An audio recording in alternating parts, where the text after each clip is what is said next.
नमस्कार, आप सभी न्यूज CG24 के दर्शकों का मैं हार्दिक स्वागत अभिनंदन करता हूं। आज हमारे खास मुलाकात के खास एपिसोड में आज हम बात करेंगे अनियमित कर्मचारियों के मुद्दों को लेकर और साथ ही हम बात करेंगे उन तमाम विभागों के कर्मचारियों को लेकर, चाहे रसोइया की बात करें, चाहे प्रेरक कर्मचारियों की बात करें, चाहे हम अंशकालीन की बात करें, चाहे स्कूल सफाई की बात करें, चाहे विद्युत कर्मचारियों की बात करें, तमाम कर्मचारियों की बात करेंगे। क्यों? कारण यह है कि मोदी सरकार ने भाजपा ने 2023 के चुनाव के घोषणा पत्र में सबसे बड़ा दांव खेला था। जी हम बात कर रहे हैं कर्मचारियों को लेकर। छत्तीसगढ़ के कर्मचारियों को लेकर भाजपा ने 100 दिनों में एक कमेटी बनाने की बात कही थी, जो लगभग 100 दिन पूर्ण हो चुका है और कमेटी बन चुका है। इन तमाम मुद्दों को लेकर, साथ ही कर्मचारियों को किस प्रकार से नियमितीकरण होगा और आने वाले समय में किस प्रकार से भाजपा उन तमाम लाखों कर्मचारियों को उनके अधिकार देते हैं, क्योंकि चुनाव के पूर्व में हम देखा गया था कि भाजपा के कद्दावर नेता, चाहे हम बात करते हैं ओपी चौधरी की बात कर लेते हैं, रमन सिंह जी की बात कर लेते हैं, अरुण साव जी की बात कर लेते हैं, लगभग तमाम सभी भाजपा के बड़े नेता धरने स्थल टूटा में जाके कर्मचारियों के आंदोलन के साथ बैठते थे और उनको समर्थन देते थे। आज हमारे साथ सीधे जुड़ेंगे इस खास एपिसोड में भाजपा के प्रदेश के कद्दावर नेता विलास सुतार जी। सर, सबसे पहले हम आपका न्यूज CG24 में बहुत बहुत स्वागत अभिनंदन करते हैं। बहुत बहुत धन्यवाद। सर, क्या कहेंगे सर, भाजपा सरकार बनते ही 100 दिनों में कमेटी गठन की बात किया गया था अनियमित कर्मचारियों को लेकर और कमेटी गठन भी हुआ, जिसमें 5 IAS है इस टीम में शामिल है। क्या कहेंगे सबसे पहले इसको लेकर आप? देखिए, सबसे पहले तो आपको आपके न्यूज को बहुत बहुत बधाई एवं शुभकामनाएं। और मोदी जी की गारंटी बोलती है, मोदी जी जो बोलते हैं वो करते हैं। और मोदी की गारंटी विष्णुदेव साय जी का सुशासन, उन्होंने जो घोषणा पत्र बनाया था, उस घोषणा पत्र में जितनी भी घोषणाएं की गई थी वो आज हम पूर्ण कर रहे हैं।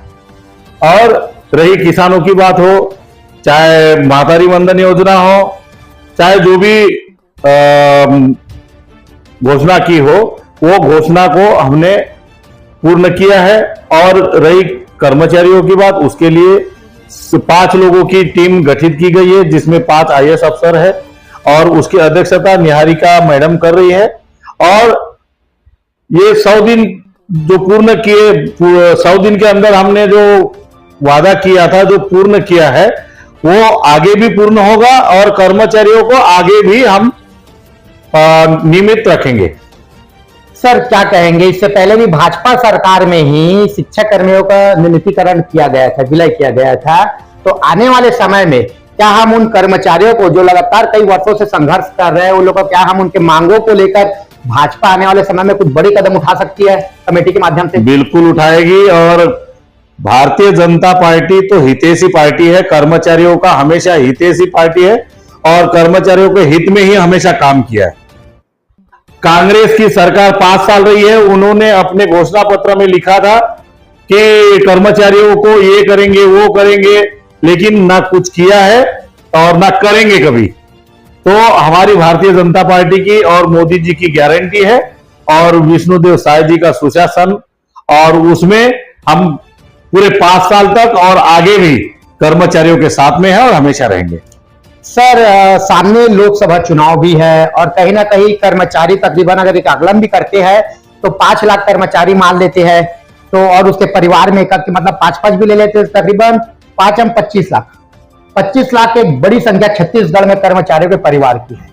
तो क्या आने वाले समय लोकसभा चुनाव में कमेटी जो गठन हुआ है उसका फायदा क्या भाजपा को मिलेगा? निश्चित रूप से जो पार्टी उनके हित के लिए काम करेगी उनको जरूर मिलेगा। तो हम ये मान सकते हैं सर कि आने वाले समय में जो कर्मचारी जो पिछले काफी वर्षों से संघर्ष कर रही है, तो यह जो शासन चल रहा है, जो 5 वर्ष का जो शासन है भाजपा का, इसमें कर्मचारियों के लिए कोई बहुत बड़ा फैसला सामने आएगा? निश्चित रूप से भारतीय जनता पार्टी हमेशा कर्मचारियों के हित में काम की है और आगे भी करेगी, और कुछ बहुत बड़ा फैसला भी आने वाला है। और ये लोकसभा के बाद में हम निश्चित रूप से हम कर्मचारियों के लिए और बहुत बड़ा कदम उठाने वाले हैं। सर, न्यूज CG24 का अपना कीमती समय देने का आपका बहुत बहुत धन्यवाद।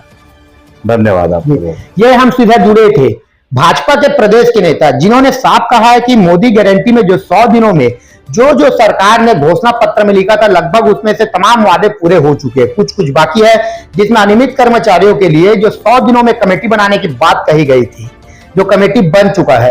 कहीं ना कहीं आने वाले समय में कर्मचारियों के लिए कुछ बड़ा फैसला हो सकता है। बने रहिए न्यूज़ CG 24।